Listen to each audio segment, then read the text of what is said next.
Hello friends, Radhe Radhe. कैसे हैं आप?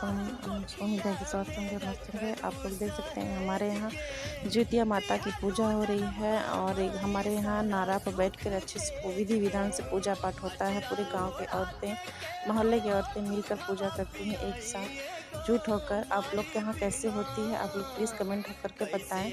और कहाँ से मेरी वीडियो देख रहे हैं प्लीज़ ये भी आप लोग टाइप करें और चैनल को सब्सक्राइब करें। धन्यवाद।